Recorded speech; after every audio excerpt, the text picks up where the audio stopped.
AdvanceMed argues that although the solicitation expressly informed offerors of CMS's determination that an OCI existed where an offeror, or its affiliates, served both as a UPIC, Unified Program Integrity Contractor, and as a MMIS Medicaid Management Information Systems contractor in the same geographic jurisdiction, the agency failed to meaningfully consider the conflict that arose here due to Safeguard's parent company's performance of MMIS contracts in 4 states in the Southeast jurisdiction.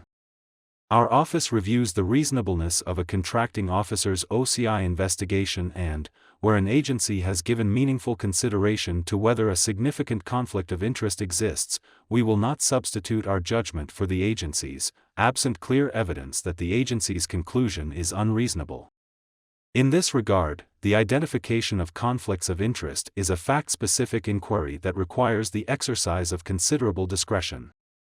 The primary responsibility for determining whether a conflict is likely to arise, and the resulting appropriate action, rests with the contracting agency. Once an agency has given meaningful consideration to whether an OCI exists, our office will not sustain a protest challenging a determination in this area unless the determination is unreasonable or unsupported by the record. We agree with the protester that despite the fact that the solicitation clearly informed offerors that CMS viewed an offeror, or its affiliates, serving both as a UPIC contractor and an MMIS contractor in the same geographic jurisdiction as having an OCI, the record here does not demonstrate that the agency meaningfully considered the conflict that arose due to Safeguard's parent company's performance of MMIS contracts in 4 states in the Southeast jurisdiction where Safeguard would be performing as a UPIC contractor. First, we note that while Safeguard's proposal disclosed the contracts at issue, it did not recognize this perceived conflict on its own, as the agency asserts. Instead, Safeguard represented that there were no OCIs, and that no mitigation was necessary despite representing that under this contract Safeguard's parent company processes Medicaid claims for those states. In each instance summarily concluding that no OCI exists with the UPIC-ITIC contract, therefore, no mitigation is necessary. Safeguard states determined, after thorough review of the UPIC jurisdiction and these contracts, no actual OCIs exist between the UPIC and MMIS contracts. The CO's pre-award OCI memorandum, the stated purpose of which is to document the CO's identification, evaluation and determination of significant, actual, apparent or potential OCIs, also fails to address Safeguard's parent company's contracts. While the CO's memorandum included information from the offeror's proposal, internet and database searches, a conference call, and identified several potential OCIs that required actions in order to avoid, neutralize or mitigate actual, apparent or potential OCIs, it did not include discussion of the MMIS-related contracts held by Safeguard's parent company. In this regard, the CO concluded that unless specifically identified, the CO did not identify any concerns with the offeror's assessment of the OCIs associated with the contracts listed in the submission. During the development of the protest, our office requested that the agency provide additional information pertaining to its consideration of the alleged conflict, including any documentation of the conference call referenced in the CO's pre-award OCI memorandum.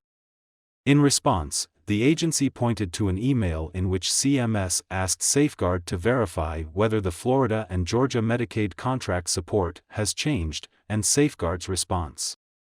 However, nothing in the record shows the agency's consideration or analysis of this information. In its responses to GAO's questions, the agency explained that performance by one entity as both an MMIS provider and as a UPIC is merely a perceived conflict and that the agency discussed this perceived conflict with Safeguard prior to the award of this task order, the award of the task order for the Northeastern jurisdiction, and the award of the UPIC. We find the agency's responses troubling for several reasons.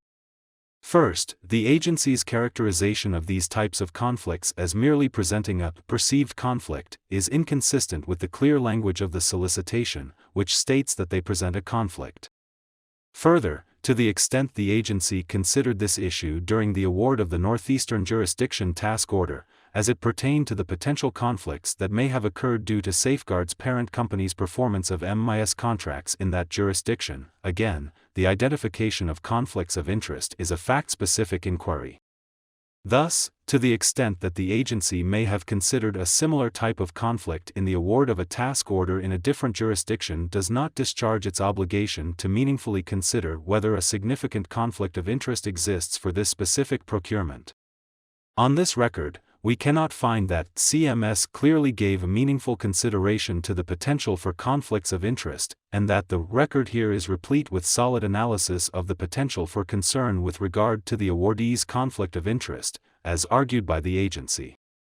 Accordingly, since there is nothing in the record documenting that the agency meaningfully considered Safeguard's conflict, we conclude that the agency's actions here are not reasonable and sustain this ground of protest.